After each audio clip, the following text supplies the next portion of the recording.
বন্ধুরা, আপনাদের চুল কি রুক্ষ, নিষ্প্রাণ, চুলে ঠিক গ্রোথ হচ্ছে না, চুলের আগা ফেটে যাচ্ছে, চুলের উজ্জ্বলতা দিন দিন হারিয়ে যাচ্ছে, খুব রাফ হয়ে আছে, ফ্রিজি হয়ে আছে?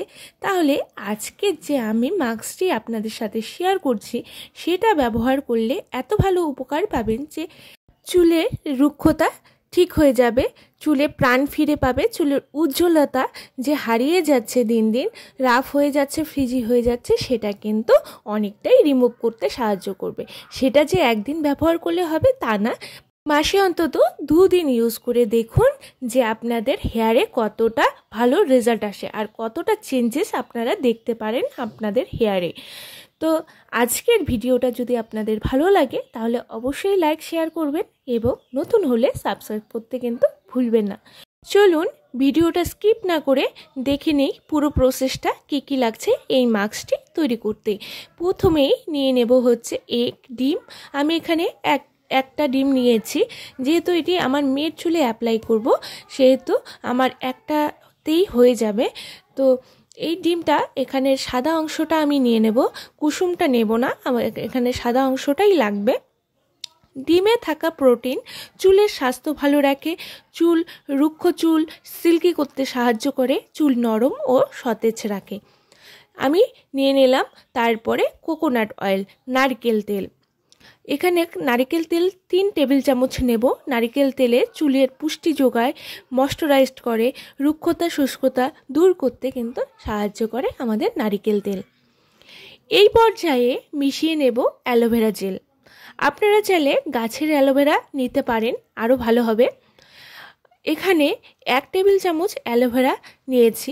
অ্যালোভেরায় থাকে অ্যালোনিন নামে উপকরণ, যা চুলের গোড়া শক্ত করে, চুল পড়া, চুলের রুক্ষতা দূর করে এবং চুলকে সিল্কি করতে কিন্তু সাহায্য করে।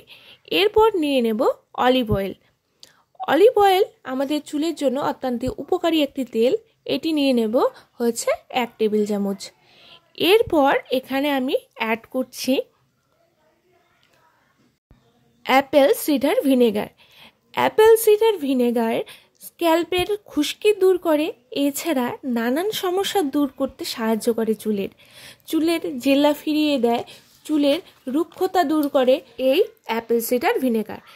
এটা নিয়ে নেব 1 টেবিল চামচ। এরপরে সমস্ত উপাদান ভালো করে মিশিয়ে নেব। মিশিয়ে নেওয়ার পরে কিন্তু তৈরি হয়ে যাবে আমাদের এই মাস্কটি তৈরি হয়ে যাওয়ার পরে আমি অ্যাপ্লাই করব আমার মেয়ের চুলের উপরে। মেয়ের চুলটাকে ভালো করে আঁচড়ে নিচ্ছি, আঁচড়ে নিয়ে সমস্ত জট ছাড়িয়ে নিচ্ছি। ছাড়িয়ে নেওয়ার পরে এই মাস্কটি অ্যাপ্লাই করব পুরো চুলে।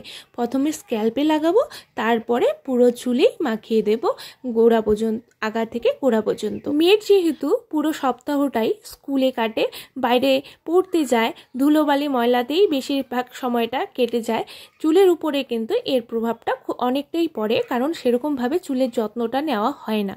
তাই চেষ্টা করি মাসে অন্তত 2 বার থেকে 3 বার হলেও এই মাস্কটা অ্যাপ্লাই করতে। অ্যাপ্লাই করার পরে কিন্তু আমি অনেকটা ভালো রেজাল্ট পাই, ও চুলটা ফ্রিজিনেস কেটে যায়, রাফ হয়ে যায়, ডাল হয়ে যায়, সেটা কিন্তু অনেকটাই রিমুভ করতে সাহায্য করে এবং চুলের যে নিষ্প্রাণ হয়ে যায় চুল, সেটা কিন্তু সতেজ করে এই এক মাস্কটি। এই মাস্কটি মেয়ে ছেলে উভয়ই দিতে পারে। বাচ্চাদের যদি লাগান তাহলে বলবো একদম ছোটদের দেবেন না। আমার মেয়ে যেমন অনেকটাই বড়, লম্বা চুল, তাই ইউজ করি এবং ভালো রেজাল্ট পাই এই মাস্কটি ইউজ করে। তাই আপনাদের শেয়ার করলাম যাতে আপনারাও উপকৃত হন এবং আপনারা ইউজ করেও ভালো রেজাল্ট পান। এরপরে আমি কিন্তু শ্যাম্পু করে নিয়েছি। 45 মিনিট অপেক্ষা করার পরে আপনারা আপনাদের পছন্দ মতো শ্যাম্পু দিয়ে ওয়াশ করে নেবেন। এরপরে দেখতেই পাচ্ছেন চুলে কতটা শাইন চলে এসেছে। এক মাস্কটি কিন্তু চুলের রুক্ষতা শুষ্কতা দূর করে, চুলকে সতেজ করতে সাহায্য করে, চুলে এক্সট্রা শাইনি এনে দেয়, স্মুথনেস এনে দেয়। সেটা কিন্তু আপনারা অবশ্যই ট্রাই করবেন বাড়িতে এবং ট্রাই করে কত ভালো রেজাল্ট পাচ্ছেন সেটি কিন্তু কমেন্ট বক্সে জানাতে ভুলবেন না। আজকের ভিডিওটা যদি ভালো লাগে অবশ্যই পাশে থাকবেন এবং লাইক শেয়ার করে দেবেন। দেখা হচ্ছে নেক্সট কোনো রেমেডি নিয়ে। নমস্কার।